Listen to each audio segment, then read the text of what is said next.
So, as that wasn't recording before, so let's record it again. So this is the concluding shir in the Ner of Ram series, the 3-week series leading up to Tisha B'Av. So, as I said last time, we dealt with forgiving the unforgivable, the big issue. What I'd like to move on to in our conclusion, which will lead on to another shir that I want to give. I don't know if it's going to be under the Ner of Ram umbrella. If it is, I'll be very happy because it's an excellent shul and organisation is doing great things. Otherwise, you'll just see it advertised. Could you move a little nearer? No, I'll try shouting. Just don't want you to think I'm rude and screaming my head off. Okay, is that better? Say it again. I do that to my wife. Can you hear me? Sorry. Anyway, so basically, and it's because somebody said last week, my premise was that if we got rid, we don't have to deal with Lashon Hora, quoting Ramat Solomon, if we love other Jews. We'll deal with it a little bit more now. It just automatically goes away. Somebody said, why aren't there shirim on the subject? And I've been thinking about it since last week. Yes. So I'm going to start a shir as well for ladies in the area. I say either under the Ner of Ram umbrella if they will honour me by allowing them to use their good name, or just generally look out for that, because I think it's a very important topic to start developing. More intimate shir, perhaps more of a chabura. The difference between a shir and a chabura is, of course, there's more interaction in a chabura. You get to ask questions without the Maggid shir saying to you. And so anyway, so basically let's move on to this one, which is not the big things, just the daily struggle of dealing with other people. Obviously problematic, right? So here, let's start with Bereshis, because that's a very good place to start, as the song famously said. If you walk through in Bereshis all the days of creation, you will find that it says that Hashem saw that whatever He created on that day, heavens and earth, let's say, He saw it was good, and by Erev Vayibakar, Yom Sheni or Yom Rishon, whatever it is. There's only one of the days of creation, the 6 days of creation, where there is no mention that God saw it and considered it good. One day is missing a good. Does anybody know what that is? Which day that was? No. Shabbos is not a day of creation. Shabbos is a day of uncreation. Although I once heard the wonderful previous, going back, Chief Rabbi of England on Radio 4, BBC Radio 4, in a programme which I eventually broadcast on myself, Thought for the Day, in which he said a brilliant observation. Perhaps he was talking about scientific advances. Think of, I don't know if you're keep in touch with science, I'm quite a science buff. But the big threat that most people consider that science is about to unleash in the world is something called AI. Yeah. And I saw just yesterday in the Wall Street Journal that major companies that normally used to take in university graduates on a starter basis no longer are doing that, because AI can do that job much better. Right. So it's seen as being an enormous threat. I forgot what I was going to tell you. Science. Oh my goodness. What was I saying? Something. Sorry. Well, it's all good. Thank you. So Lord Jacobovitz, that's what we're talking about. Lord Jacobovitz said something very brilliant. I don't know exactly what scientific innovation he was talking about, but he pointed out that Hashem on the 6th day, or on the Shabbos day, He stops creating. And maybe the ultimate wisdom is to know when to stop doing something and stop creating. Hence my connection to AI. There are lots of things that maybe we could do, but wisdom, if only we accepted it, embraced it, would tell us don't do that. So there's one day that's not declared by God to be good. He sees it as good, and that's day 2. So what's wrong with day 2? And the answer is 2. The answer is 2. The answer is 2. TWO. The answer is 2. There's also TOO. Yes. That's also a bad. Too tall is bad, too small is bad. Too fat is bad, too thin is bad. Too stupid is bad, and too wise is bad as well, according to Shlomo Melech. And he was wise, and he knows about that sort of thing. He used to live here, by the way. I'm not sure if in Rechavia, but in this neighbourhood. Because whenever you get too much of anything, that is obviously a bad thing. And as the Rambam says, always the middle derech. However, what's bad about day 2? And what's bad about day 2 is 2. You see, if you are Robinson Crusoe, if you've ever heard of that book, and you're shipwrecked, couldn't say it, shipwrecked on a desert island, and there's just you, well, it's very hard to have an argument with you, isn't it? I mean, I suppose you could have an argument with the pantry, because all desert islands, according to every cartoon, has a pantry. And I suppose you could go up to the pantry and say, ha! Call that a coconut? That's not a coconut, that's an egg! So I suppose, if you were barking mad, you could do that. But you can't really have a conflict if it's just you. You can have a conflict if a man Friday, who was the character in the book, another fellow gets washed up on the beach, and then there can be competition, and then there can be jealousy, and then there can be conflict. So 2, TWO, innately contains within itself the potential for conflict. Agreed? Yes. So when Hashem creates man, why isn't that also a not good? Well, first of all, God says, Lo tov hiot ha'adam levadai. It's not good for man to be alone. So I'll take the female side of him out, which, as we all know, happened, apart from in Scotland, but the men still wear skirts. Then he takes the female side out, but now you have 2.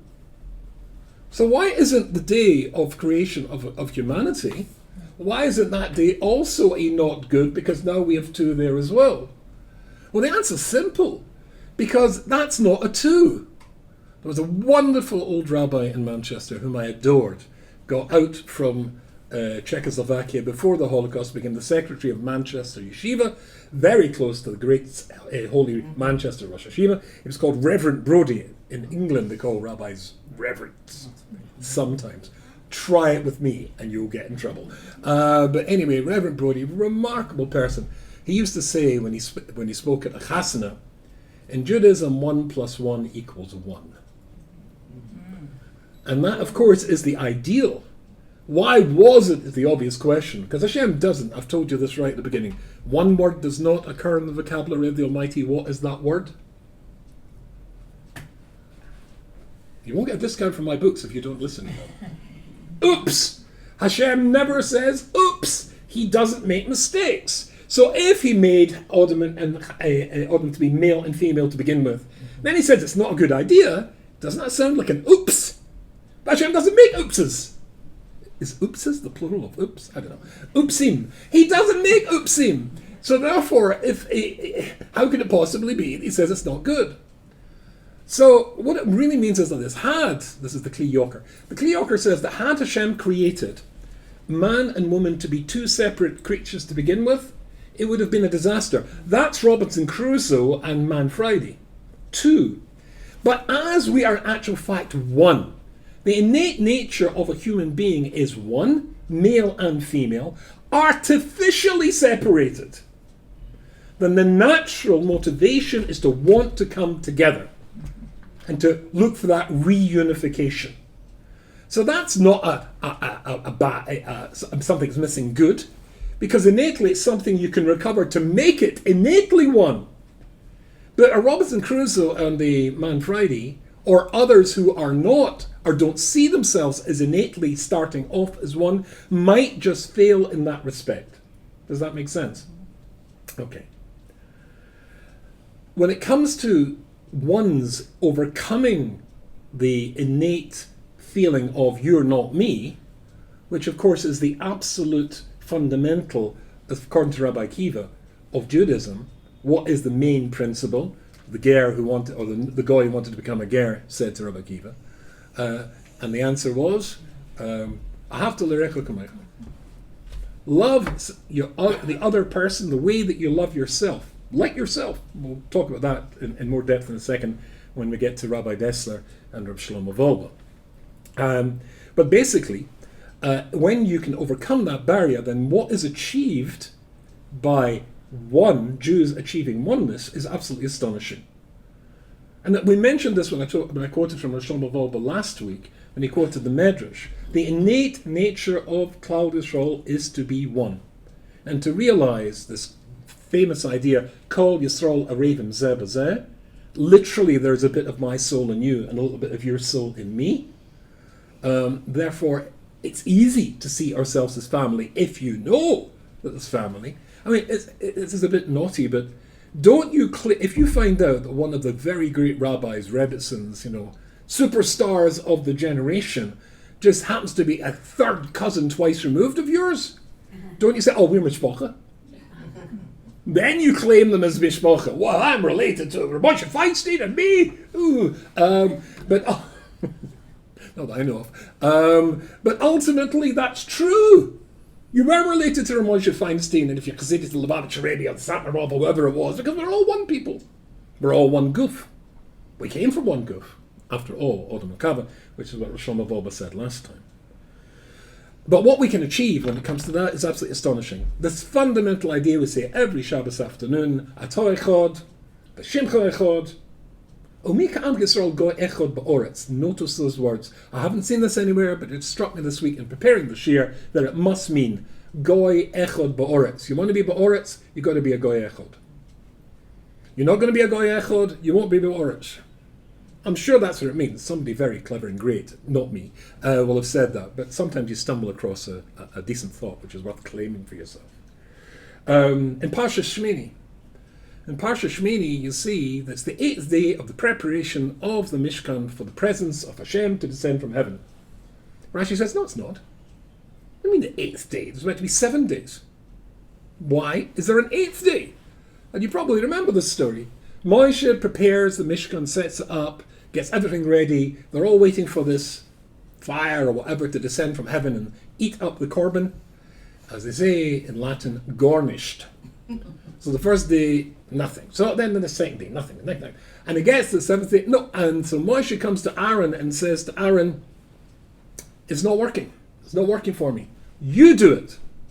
So Aaron reluctantly takes over and he sets it all up and, how good's your Latin? Garnished. Also nothing. So he turns around and says to Moshe, my brother, according to Rashi, you've embarrassed me. I knew this wouldn't work for me. Hashem still miffed at me over the mice of the Egel Zohov. You've embarrassed me in front of everybody. Then it says Moshe and Aaron go in together. And then they daven together. And then they come out and it works. Now, I was never very good at arithmetic. Well, actually, arithmetic I was very good at. Mathematics, I was never good at. I'm very good at English. Hence, I write books. I'm very good at arithmetic. It's when they combine them. That's totally baffled. 2b plus 3c. What? Maybe I missed school when they taught the b times table. But anyway, it was all beyond me. But basically, let's stick to basic arithmetic. Okay. Now, don't show off, but see if you can get this one. What's 2 times nothing? Nothing, right? Even I can get that one. 2 times nothing is nothing. So here's Moshe who fails miserably to be able to get, totally fails to get Hashem's reaction. Here's Aaron who totally fails. 2 nothings are something. Because when you bring 2 Jews together, what I can achieve, my little bit of my neshama, my little bit of Klal Yisrael, might not be able to achieve it on its own, but combined with your bit of Klal Yisrael, then it makes a huge difference. Or maybe in Parshas B'Chochaisa, everybody knows, if you keep the Torah, even B'Chochaisa, if you go according to the Torah, everything's going to be great. And you're going to have tremendous military success. And 5 of you will chase away 100, right? A ratio of 5 chasing 100, 1 to 20. And 100 will chase away, who's good at maths? Who's good at maths? Who said 10th? Oh, the Rebbe. Rebbetzin, I know you know the Rashi. You just let the joke out the bag there. Right. It should be 2,000 Rebbetzin. It should be 2,000, should it not? Of a ratio of 1 to 20, no? But in that fact, it's 10,000. But that doesn't make any sense. But the more that Jews combine together, the more there's achdut, then there's exponential growth in what we're able to achieve when we come together. I also want to read to you something which I think is very exciting. I don't know if you know this. These are the last words in Shas, the last words in the Babylonian Talmud. It's in Mishnah. And it's very exciting. I mean, you know, when if you write a letter to a son or a daughter, and maybe you're telling them something serious, and maybe it's a farewell letter. You're going to be living in a new country. We won't see each other maybe for a long, long time. And indeed, up until very recently in human history, when your children left home, my Rosh Hashiva, Leib Gurevitz, the Rosh Hashiva of Gateshead, when he left his parents' house, I think he was 11, to go to yeshiva, that's the last time you ever saw them. Right. So if you're saying goodbye, surely you want to make the words that you're going to say important. I remember my oldest son, who now lives here, Kerryville, he came out to our backyard, as they say in America, our back garden in Manchester, to say goodbye. And I'd prepared my farewell words to him with great care. And I said, look, suppose you needed to go and see a doctor. What sort of doctor would you like to go and see? Well, I'd phrased it all wrong. What does that mean? You know, what sort of doctor do you want to go and see? What do you mean?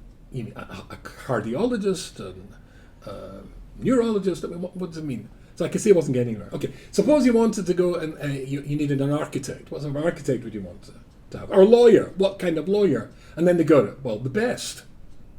The best. The only problem with the best is they're in most demand. Consequently, they charge the most. Right? And they're the hardest to get to see. But the best architect and the best doctor and the best anything only charges 613. Right? And that was, did you get it? Yeah. Good. Yes. They I happen to be pointing in the right direction here. Yes. The Almighty Himself, Hashem Yisborach. And I think that's true. I think it's good. I even say it over in Shiurim, so I must think it's good. And consequently, when you're saying goodbye to somebody, it's got to be, you must say something really important, right? So here's the last words of the Mishnah. So here it goes. Omer Reb Shimon ben Chalafta. So famous rabbi called Shimon. Chalafta says, Lo motza kadosh baruch hu kli machzik brocha. The Almighty Himself could not find any vessel, any container that would be able to contain His blessings, Yisrael, for the Jewish people, Elo HaSholom, except Shalom. Shneimar, as the Pasuk says in Tehillim, Hashem ozem yitain, Hashem yivorech es amo v'shalom. Hashem will give strength to the Jewish people, and He will bless us with Shalom. So the Dubno Maggid was, somebody did, and I'm not criticizing the fellow because I might have thought of this as a great idea for a book myself, but somebody did him an enormous disservice many years ago by bringing out a book called The Moshels of the Dubno Maggid, or the Parables. I don't think anybody ever uses the word parable anymore. I always think it's so funny when you go through customs and you know there's a bleep on the scanner and they look in your case and they take out your tefillin bag and they say, "What's that?" "It's my phylacteries." Why are you saying phylacteries? Say tefillin, right? You think he's ever heard of the word phylactery? Yeah, how good is your classical Greek? I mean, ridiculous thing to call it. So basically, parables. So the problem is in this book, Parables of the Dubno Maggid, people make the mistake of thinking that he was just a fellow who told stories. This is an enormous mistake. He was an enormous Talmud Chacham. The Sefer O Yaakov is absolutely fabulous, and indeed he uses parables. And he asks a question here.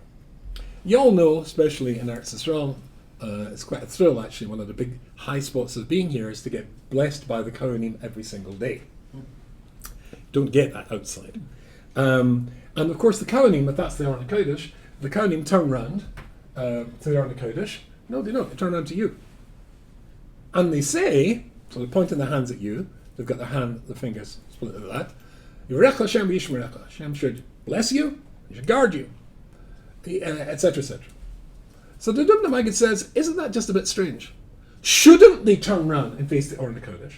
Instead of saying, Hashem will bless you and will guard you, shouldn't they say, Hashem, please bless them, please guard them, make your countenance, there's another word nobody uses, make your face shine towards them. So wouldn't that be a good thing for them to do? Please God.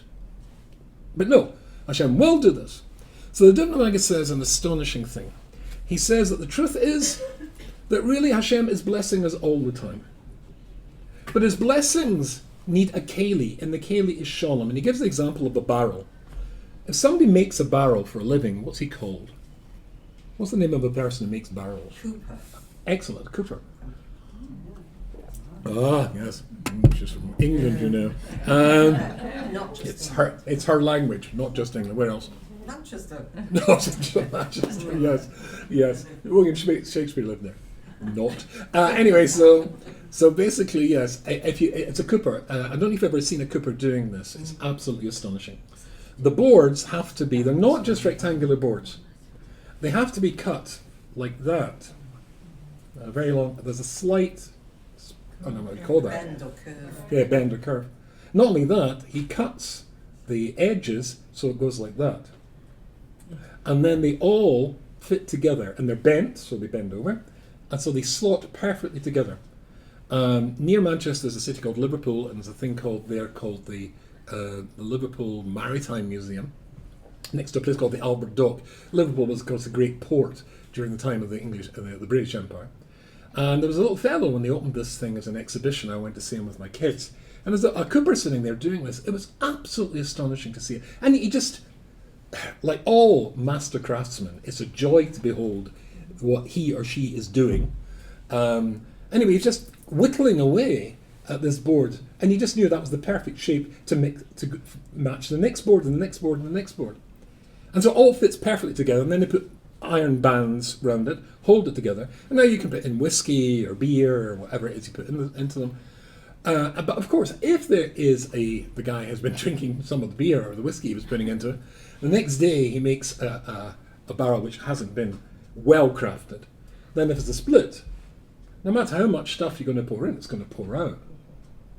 Hashem can only find a keli which is machzik, which holds the bracha of the Jewish people, his bracha which is coming to us all the time.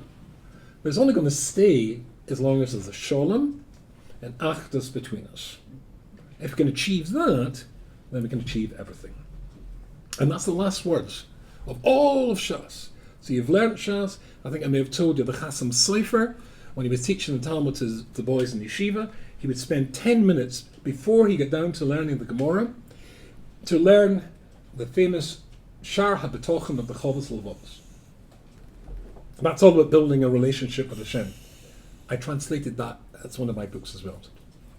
Throwing it out so you can go and buy one. But basically, what's the point of learning the Gemara? It's not there as a subject. You could go to university and have a professor of Talmud. There are such people who will teach you Talmud and the history and the structure. But that's not what learning Gemara is all about. Learning Gemara is in order to think like the Gemara, to have the attitude of the Gemara, which we believe to be the other part of the Torah. In other words, to think the way Hashem wants you to think. And therefore, if you are going to learn the Gemara and go out just thinking, oh, what great ideas, and talking about sveikas and grammar and stuff, all these sorts of Talmudic ideas, but not become what the Talmud's talking about, what's the point? So the farewell message, having read the whole book, is, are you going to have Achdus? Are you going to have Sholem? Because you're not going to have Achdus and Sholem. I'm afraid everything you've learned is just, you've been wasting your time. It's got to be, that's the big message. That's the father sitting in the garden thinking of what's the parting words he can give his son or his daughters, as now I'm not going to be seeing you anymore. Take this message with you. Rabbi Dessler, in his Michta Milion, Chelik Aleph, wrote an essay called on Chesed, the whole series of Kuntras of Chesed it's called. And in Kuntras of Chesed, he asks a very famous question. Hu Gelena Lachshav, we're accustomed to believe, es on a sinus latodas ahava, that giving is, when you give to somebody, you devote time to the person, you give them money because you love them. A person loves somebody, yitiv. If I love you, I'll be kind to you. Avol asfara shniya, but it's the other way about. Ki yev ha'adam es pri masav, because everybody loves one thing more than anything else in the world. What do we love more than anything else? Ourselves. Everybody loves themselves more than anybody else. In my case, it's justified. But everybody loves themselves. Now, what happens is, he says everybody loves themselves, and if you give to somebody, if you mold somebody, that's if you're a Rebbe or something, certainly if you're a parent, then the more of you that you put into the person, the more you come to love the person because you love yourself. Have you come across this famous Rabbi Dessler? Is it that you love somebody and then you give to them and you love them, or do both happen simultaneously? So the answer is that you actually give, and as a consequence of that, you come to love somebody. Because what you're doing is projecting yourself into it, the person. Many, many times, I remember there was somebody I knew, and I didn't get on very well with this person at all. And I, of course, thought it was justified. I'm not terribly keen in men who beat up their wives. And so I intervened, and he didn't like me for this. Anyway, things changed, thank God, over the years, and his behaviour changed, and that was all had a nice, happy ending. But this fellow, once, even though we'd clashed and had not made any moves towards reconciliation, but one night he phoned me up, and he said to me in his accent, he had a French accent, "Allô, Yehudi Yona, c'est moi." And he mentioned his name, and I simply couldn't believe it. God, I'd spoken to this guy for 20 years. He said, "How are you? Comment ça va?" Très bien. And it was also like, "How's your family?" and so on and so forth. And then after a little while, he said, "Yehudi Yona, I believe you're friendly with a certain person." I said, "Yes." "Yehudi Yona, do me a favor. Phone him up. Ask him if he'll see me. I need to get to him. I need a favor from him." That's why you like me so much. So I put down the phone and I said to my late wife, Sean, "I can't believe this fellow, after 20 years and going around saying extremely unpleasant things about me." I know you'll find that impossible to believe. Then suddenly it's, "Oh, you're such a great guy." And then, no, he wanted me to do him a favor. I was like, as if I'm going to. And I thought, no. Why? You're bigger than that. Do the British thing. But you're Scottish. Sorry? But you're Scottish. Aye. All right, do the Scottish thing then. And be a bigger man than that. So it's funny, I phoned up this person. I made the shidduch. It worked out very, very nicely. He managed to get something due to me and this connection. And afterwards somebody said, "I hear that fellow. Don't you know that fellow? I believe he's become a such and such." And I found myself, interestingly, saying, "Oh yeah, that was me."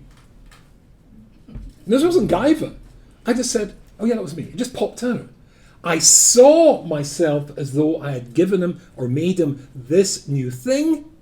And the intriguing thing was I was aware. And I didn't like the man. I'll be honest with you, I didn't like the man. And I thought, as I said to you, I think it was justified. To be fair, incidentally, we've become very close since then. But at that time, no. But I was aware that when I was told that he'd become this thing, and I heard myself saying that was me, it was because I felt that it was me. And I was aware that I no longer, at that moment, disliked him as much as I had the moment before somebody had said to me that he'd become this thing, and I said it was me. Because I saw myself, a bit of me in him. And everybody loves themselves.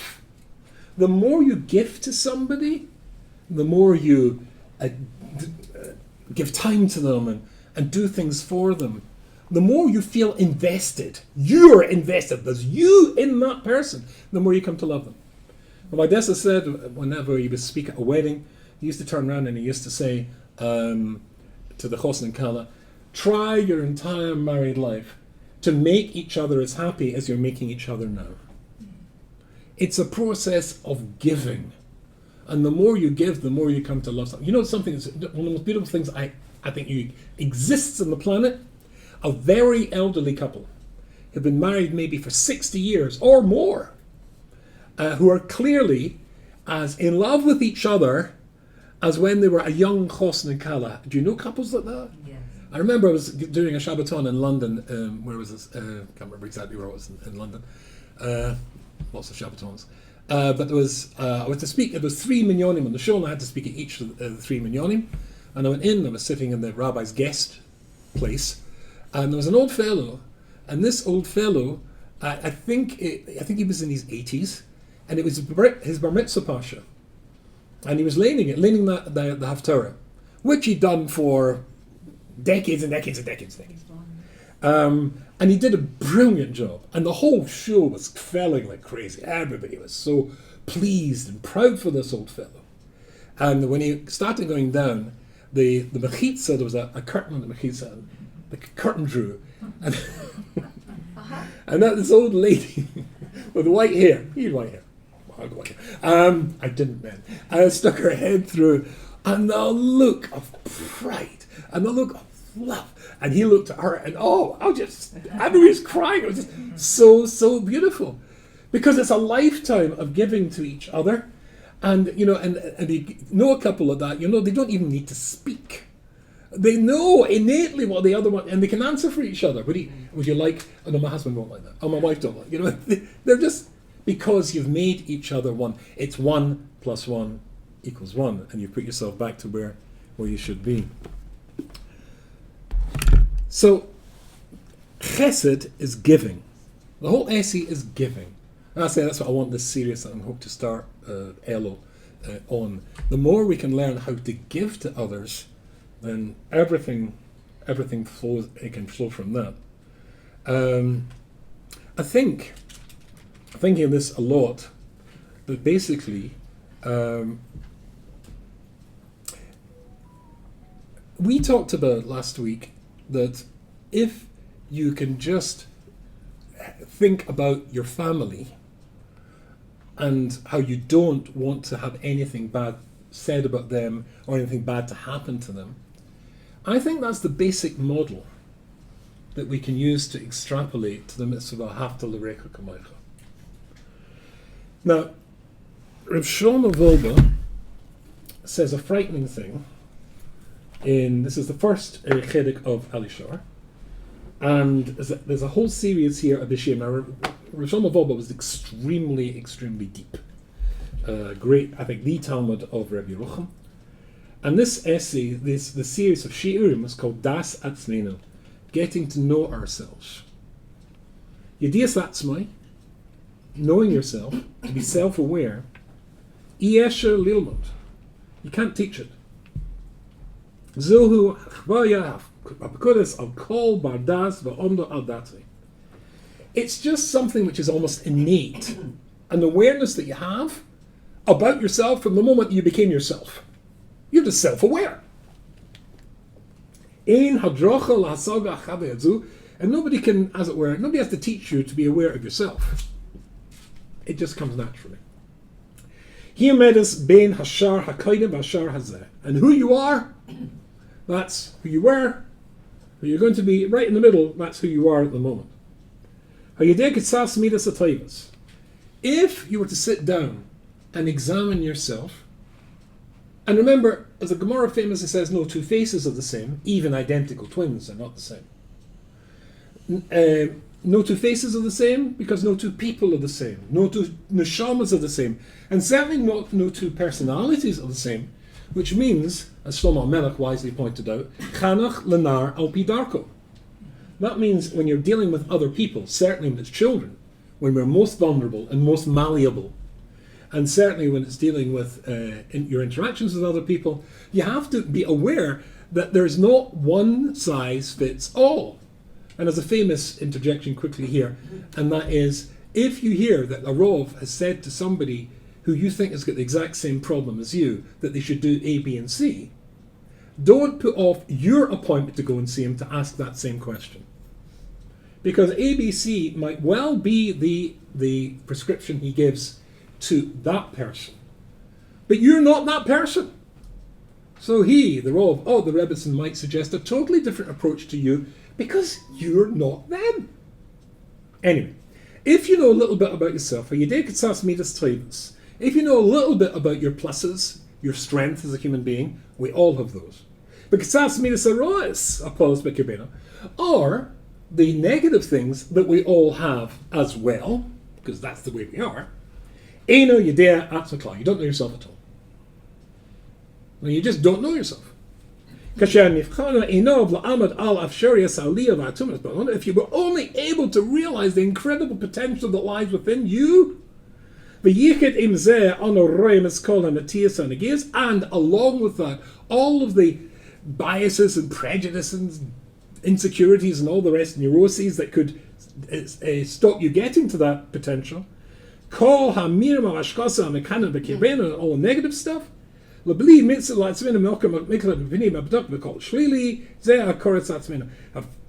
you knew all of that, everything that really makes you the person you are, everything that's inside you, he says, Philosoph Echod, Korel, a famous philosopher called that, he didn't say who the philosopher is, Yeridas Hagehenim Ba'adena B'chaim. That would be like going to hell alive. If you truly had to confront your potential that you've not realized. I told you before, when I sign copies of my books, that's not a hint, when I sign copies of my books, I almost always say you should have a life of achievement. I think it's a nice brocky you can give somebody. Somebody's achieved, they feel good about themselves, they've done the things they should have done, they helped the people they should have helped, they were there, then they needed to be there. If you feel they could have done more and should have been more, then you feel it's a miserable life, you've wasted your life. Achievement is a great thing. And if you don't realize your achievement, then you feel very bad about yourself. But if you realized the potential that you really had, says Rav Volbert, and you realized all the negative things that you still have within you that's pulling you back, and you saw that clearly, it would be like going to hell alive. Thank God we don't see ourselves clearly. I remember I was speaking at a hotel in Bournemouth, which is on the south coast of England. And one of Rabbi Dessa's most famous teachers, Rabbi Mordechai Miller, I discussed to call him one of my great teachers. He was there having a weekend off. And there was a whole ton of non-frim, about 300 non-frim professionals, young men and young women, who were there for some weekend, and I was brought in to speak. And on Friday night, Rabbi Miller, who introduced me to Rabbi Dessler, he was one of my great heroes, Rabbi Miller. He was the great teacher of Gateshead Old Center. So on Friday night, he came to hear me giving a shiur to the 300 people on Rabbi Dessler. I'm telling you this. So incredibly moving. And he came up to me and said, "Why didn't you say this bit?" We discussed it a little bit. He said, "What time are you speaking tomorrow? I want to come and hear you again." And can you imagine the covet of that? So on Shabbos morning, I went into the dining room, and there was a very old friend of mine who now lives here in Reykjavik, a Scottish Jew like myself.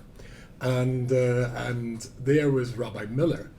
But Rabbi Miller was sitting at one end, and I went to sit down next to Rabbi Miller, and I thought, wonderful, we'll have breakfast together, and I can have, this is going to be fabulous. I'm going to monopolize one of my old teachers, and lots of things to talk about. But my Scottish friend saw us, and came across. "Hello," he said in Scottish accent. "Oh, hello," I said, because being Scottish, you're polite. Thinking, I wish you'd go away.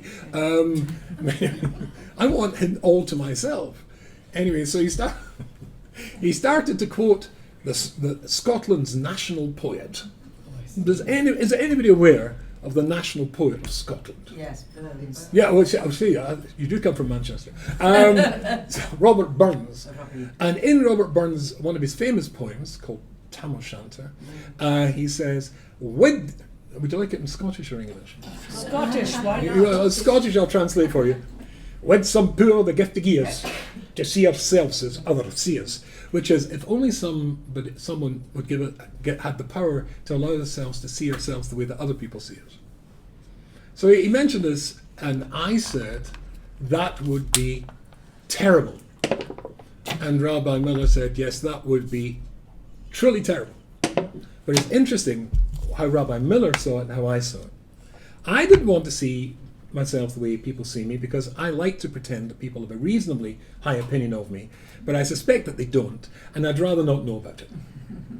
Total cowardice. Rabbi Miller said, yes, it'd be a terrible thing, because when I walk into a room, people stand up for me. And I know how unworthy I am of that. But if I saw them the way that people saw me, then I would think and believe that I'm worthy of being stood up for too. And that would be a lie. So you see, his approach was the Torah approach, and mine was pure cowardice, which is interesting. But if you saw yourselves the way that people see, it would hurt. We all generally want to have a strong opinion of yourself. But and Reb Shlomo, in quoting this, and he's doing it with sympathy, in quoting this philosopher, say that if you saw yourself the way that you really are, it'd be like going to hell alive. Who cares? It's not my job to achieve perfection in a lifetime, perhaps. My job is to be trying. And of course there's bits of Y.Y. Rubenstein that aren't any good. And hopefully I'm working on them. I told you once when I was in a plane crash, I could identify 5 biggies that I needed to, for the hour before the crash landing, that I had to work on. As long as you're trying to work on it. You're not expected to achieve the greatness all at one stage at a time. If you saw yourself the way that you really were, chas v'sholom. See the way yourself the way that you are now, trying to become better. And that's what Reb Shlomo said at the beginning. Where are you now? Is your trajectory going up? But don't turn round. This would be the greatest weapon of the Yetzer Hara, as the Manchester Rosh Hashiva says in his Sefer, is to see yourself as incomplete and useless and be miyash and despair about yourself. Nonsense! You're a work in process, or a work in progress. And as long as you are being worked on or working on yourself, that's good enough. Natan Sharansky. If we had time, which we don't, I would tell you that I am only a rabbi today because of Natan Sharansky. It's a very interesting story. But maybe we'll leave that till when I meet you again next time in one of our sessions, and somebody can remind me and I'll tell you that wonderful story. No tell. What? Please tell. No time. I've worked in this for hours. So Natan Sharansky, in his wonderful book, Fear No Evil, says in the introduction, he quotes an American writer called Cynthia Ozick. I know nothing about Cynthia Ozick, so if you tell me she's a reformed communist, I'm sorry. I'm just telling you she said something which was brilliant. And it says in Pirkei Avos, who's a clever person who learns from everyone. And she might be a tzedekah as well, I just don't know. Anyway, she says, the shofar, the ram's horn, he writes, which we blow in the synagogue on Rosh Hashanah, is narrow at one end and wide at the other. He's writing chiefly for a non-Jewish audience. And he starts, incidentally, I should have explained, that his parents were card-carrying members of the Communist Party who wore the Stalinist uniform, tunic and stuff like that. Totally and passionately believed in communism and Stalinism and all that. But he writes, but we saw what had happened to their dreams, and we knew that the path to liberation could not be achieved by denying your own nationhood and peoplehood and embracing universality. On the contrary, you have to strengthen your knowledge about who you are, and only from there can you go on to help other people. And then he quotes this Cynthia Ozick thing. The ram's horn is narrow at one end and wide at the other. Nothing happens if you blow in the wide end. But if you blow in the narrow end, the sound of the shofar rings loud and true. So clever. In other words, focus on who and what you are. Don't try and save the world. Was it Reb Chaim Volozhin said when I was a young man? Or Reb Strauss-Lanter. When I was young, I wanted to save the world. Young people always want to save the world. And when I got older and wiser, I thought, no, I'll start with the people in my city. And then when I get even wiser still, I thought, no, I'll start with my family. And when I really get wise, as I say in America, when I wised up, I thought, I'll start with myself. You start with yourself, and from there, you can go on to help other people. My Rosh Hashiva, Reb Leib Lapin, there were two Rosh Hashiva in Gateshead. Reb Leib Gurvitz and Reb Leib Lapin were brothers-in-law. Reb Leib Lapin was the son of the famous Baal Mussar Reb Elia Lapin. He said the Gemara, he's paraphrasing a Gemara, the Gemara says, a man's first responsibility is to himself. After that, to his family. After that, to his street. And if he's got any time after that, to the rest of Klal Yisrael. Said the Rosh Hashiva of Gateshead, I generally find I've only got enough time for myself and my family. But what if you focus on that, can that achieve and spread out from there? There's a famous story also about Reb Tzadok.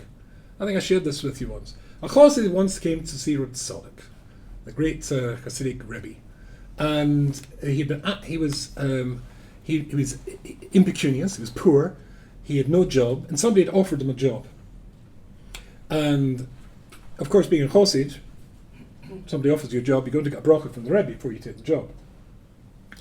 So he went to Reb Tzadok and he explained he's got no income, but somebody's offered him a job. Should he take the job? And Reb Tzadok said, yes, you should take the job. But something troubled him, and he came back a second time the next day and said, Rebbe, I know I already asked you, but should I take the job?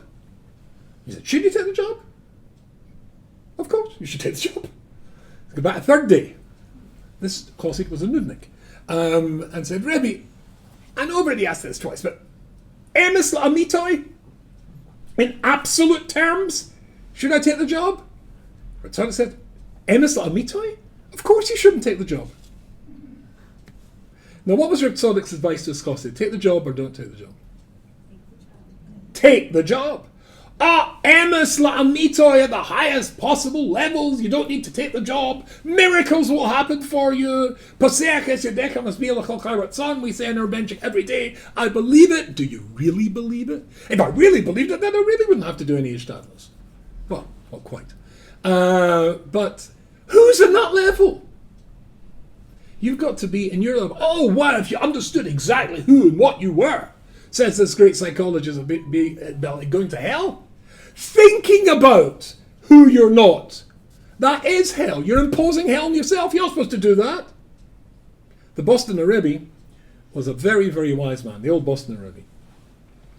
He was not the Briskerov of his generation, but wisdom, pretty good.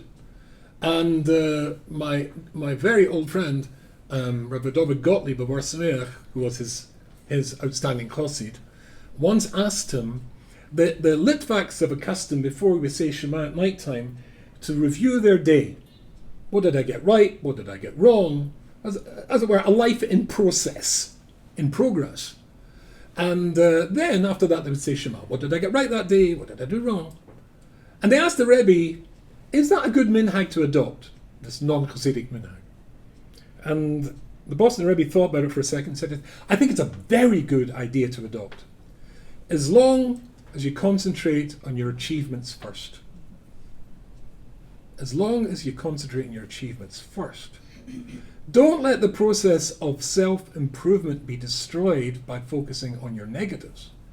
Focus on your positives. And incidentally, if we had more time, and again we can do that, and hopefully in the future, I'll go through the whole share and how Rabbi Yerucham says that's the only way, in the same as Das Chacham and Musa, for a person to grow, is to focus on and build from the things that come naturally to you, your best bits. But we're dealing with people, and people are problematic. I've completely run out of time, but people is a big issue. After all, according to the bias, according to the Chofetz Chaim, which, as we said before, was because of Lashon Hora. I want to argue that Lashon Hora is a symptom of the problem of a lack of Ahavas Yisrael. But the Chofetz Chaim says that the most general cause of Sinas Skinim is jealousy. But if you feel jealous of somebody, you just haven't got this, you didn't get the memo about people being different, or having different faces, and having different life tracks, and having different incomes, or having different intellects. Of course he's got more money than you, or she's got better looks than you, or whatever it is. So what? She's not you. That's not what you're supposed to be doing here. And the inability to see that, which needs developing, but just as a headline, that can destroy a person's aliyah and going up. That can destroy a person's ability to do the mitzvah of seeing somebody else like you see yourself. It's going to stop you wanting to do something to them because you hate them. You've got to keep giving. And giving means being mevatel yourself. If I'm giving from you, I give you $1 to you, it's $1 less I have. If I give an hour to you, it's an hour less I have for myself. Good! That's the point. There's a process there. How much do you have to give? The Chofetz Chaim wrote a book called Ahavas Chesed on the halachas of Chesed. Because Chesed can be a bad thing as well. As I said before, too is bad. Too much anything. Too much Chesed is bad. What about your own family? How many Rabbanim's children off the derech because the fathers were too busy looking after other children people's children forgetting their own. The best book of all, I think, in solving the problem, one of the best books, a lot of the greats of the Muslim movement suggested that this book, the first chapter of this book should be read during the month of Elul, so maybe we'll be able to work on that, is a sefer called Tamar Devora. And I was going to read it with you, but I've totally run out of time. This is Ramatisiel Solomon's commentary on it. I went through this with my chavrissa in New York over a couple of years. Wonderful, wonderful. This is a sefer. After all, isn't our approach meant to be copying Hashem's behavior? So it goes through the Yud Gimel Midrash of Hashem Yisborach, which we have inside us as well, showing you how we can use our midas to copy the way Hashem's midah that reflects that is. The first one is that Hashem is an abused king. After all, if you, in the old days when they had kings, I'm not talking about the current British king, he doesn't really have a lot of power, but when it was Henry VIII, think of Henry VIII. Actually, as a woman, perhaps don't think of Henry VIII. Think of Alexander the Great, right? What do you think would happen to you if you in any way annoyed or insulted Alexander the Great? Off with your head. Yiskadal v'yiskadash. Yes, it would be the end of you by definition. But the Melech Malchi HaMelachim takes insult from us constantly, does he not? Yes. And he doesn't say, "Ha! You actually sat down and made a meal and ate something without a bracha, thanking me for that?" Sizzle, gone. Right. That's not what happens. Hashem Yisborach takes insult, and of course I'm making a joke, but sometimes the insults that we pay him are really substantial. Sometimes they're really appalling. And Hashem's reaction? So there's two times that the Yud Gimel Midas appear in Tanakh. One is in the Torah and the other was in Micha. We know the ones in the Torah, Hashem Karachem Echanu. There's another formula for it, Mikel Kamoicha, which you'll find in Micha. Why two different formulas? One is how we see Hashem before the Mashiach comes, and one after the Mashiach comes. One's more profound. The Sefer is based on the one in Micha. Who is a king like you? No king would accept insult like you do. But I've got to copy him. So imagine somebody like me. I walk into a room, and you didn't stand up for me. Me? The great Y.Y. Rubinstein? A legend in his own mind? And you didn't stand up for me? I mean, duh. If the Melech Malchi HaMelachim is not makpid on his kovod, then who am I, or who are we, to be worried about the fact that you didn't get the best seat in the shul, or you didn't get the best kovod at the wedding, and I wanted this Sheva Bracha, and the Husband Moshe Steyer, or Steyer Moshe. And it's all right. Send him my regards. And you get very upset about this. The Rebbeinu Shalom doesn't get upset about this. This is a wonderful book in helping you deal with interactions with other people, particularly when they hurt your feelings. Not big stuff like we talked about last week, but little stuff. And you just keep referring back to God. How does he deal with these sort of people? And you can do that as well.